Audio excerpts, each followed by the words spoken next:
বাংলাদেশকে যেভাবে করে বিশ্বকাপ থেকে এক প্রকার বাদই দিয়ে দেয়া হয়েছে, সেই বাদ দিয়ে দেয়াটা তারা কি একটা ব্যাখ্যা দিতে চাইবে কিনা যে বাদ দিয়ে দেয়া হলো, কিন্তু কেন দেয়া হলো সেটাও কি আমিনুল ইসলাম বুলবুল জানতে চাইবেন কিনা? যেহেতু এতদিন ভার্চুয়ালি মিটিংগুলো হয়েছে, ফেস টু ফেস মিটিং হলে বা কথা হলে যে পরিমাণ এফেক্টিভ একটা রেজাল্ট পাওয়া যায়, সেটা নিশ্চয়ই ওভার দ্য ফোন অথবা আপনি ভার্চুয়ালি মিটিং করে সেটা পাবেন না। অবশ্যই, এবং আমিনুল ইসলাম বুলবুলের পাশে কিন্তু এখন মহসিন নাকভি থাকবেন এই মিটিংয়ে। তার মানে তার কিন্তু একটা সাপোর্ট তিনি পাবেন এবং ভয়েস রেজ করার সাপোর্ট পাবেন, কিন্তু তিনি কতটা পারবেন এটা আমি মানে নিশ্চিত না।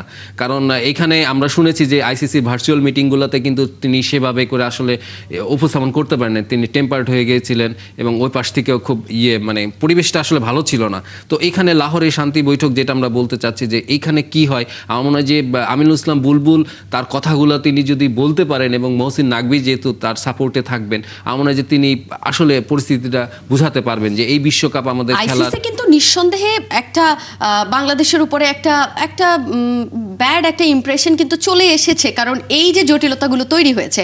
সো সেই জায়গা থেকে আমিনুল ইসলাম বুলবুল যদি কিছুটা হলেও ব্যাখ্যা নিজের অবস্থান থেকে দিতে পারেন। হোয়াইট প্লাস প্রো সেনসিটিভ স্কয়ারে মাঠের বাইরেও তো আমরা এভাবে দেশপ্রেম দেখাতে পারি। নিশ্চয়ই সেই জায়গাটা আবার সুদিনটা ফেরার সম্ভাবনা আছে। অবশ্যই, আমরা তো সেটাই আশা করি। আমাদের দেখেন বিশ্বকাপটা নেই, এটা খুবই কষ্টের ব্যাপার যে লাল সবুজ নেই আমাদের এই বিশ্বকাপে। আমরা দেখছি অন্যদের খেলা, কালকে 3টি ম্যাচ দেখলাম যে ছোট দলগুলো ভালো করলো, বড় দলগুলোকে ঘাম ছুটিয়ে দিল। তো এটা দেখার পরে মনে হয়েছে যে বাংলাদেশ যদি থাকতো কালকে ইডেন গার্ডেন্সে হয়তো ওয়েস্ট ইন্ডিজের সাথে জিততে পারতো। তা আমরা যে বাংলাদেশ যেহেতু নেই, তারপরেও কিন্তু পৃথিবীটা আমি যেটা বললাম যে ক্রিকেটে থেকে যাবে, এবং এই বছর কিন্তু আমাদের বেশ কয়েকটা দ্বিপাক্ষিক সিরিজ রয়েছে।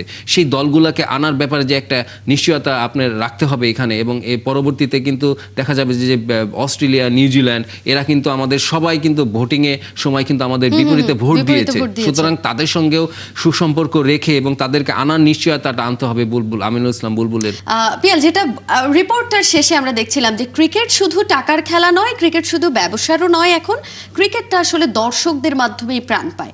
সো এই কথাটাকে যদি আমি আপনাকে ছোট্ট করে একটু বলতে বলি যে ক্রিকেটটা আসলে প্রাণ হারিয়েছে, আপনার কি মনে হয়? অবশ্যই, মানে শোরগোলহীন একটা আয়োজন দেখছি আমরা, যেখানে গ্যালারিতে আসলে প্রাণের আকুতি খুব ভীষণভাবে, এবং বাংলাদেশ না থাকাতে এবং লাল সবুজ না থাকাতে দেখেন ইডেন গার্ডেন্সের আপনার যে গ্যালারি আমরা দেখলাম যে এখানে শুধু গ্যালারি না, কলকাতা নিউ মার্কেটের আশেপাশে যে হোটেলগুলা, যে মানে সব মার্কেটগুলো গম করতে বাংলাদেশের ম্যাচ থাকলে সেখানেও কিন্তু এখন বিজনেসে বিগ লস, সবখানে হাহাকার আসলে বাংলাদেশের এই লাল সবুজ না থাকাতেই।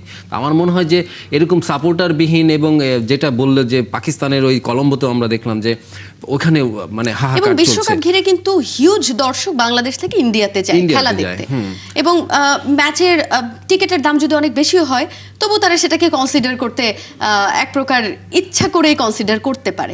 আমারই পরিচিত অনেকে আপনার এই টিকিটটা কেটে রেখেছিল গতকালের ম্যাচে, তারা অনলাইনে এটা আবেদন করে রেখেছিল অনেক আগে থেকেই, এবং তারা বন্ধু বান্ধব মিলে একটা ব্যাচ যাবে, হোটেল বুকিং সবকিছুই কিন্তু তাদের প্রায় ঠিক হয়ে গিয়েছিল। কিন্তু শেষ মুহূর্তে আসলে যেটা বললাম যে ক্রিকেটের এই সিদ্ধান্তটা আইসিসির এবং বিশ্বকাপে বাংলাদেশ না থাকাটা আসলে ভীষণভাবে আসলে চোখে পড়েছে, এবং সবাই এটা উপলব্ধি করবে যে বাংলাদেশ না থাকলে এই উৎসবের আয়োজনে আসলে কোনো মানে হয় না। পিয়াল, আপনাকে অসংখ্য ধন্যবাদ আমাদের সঙ্গে যুক্ত হওয়ার জন্য।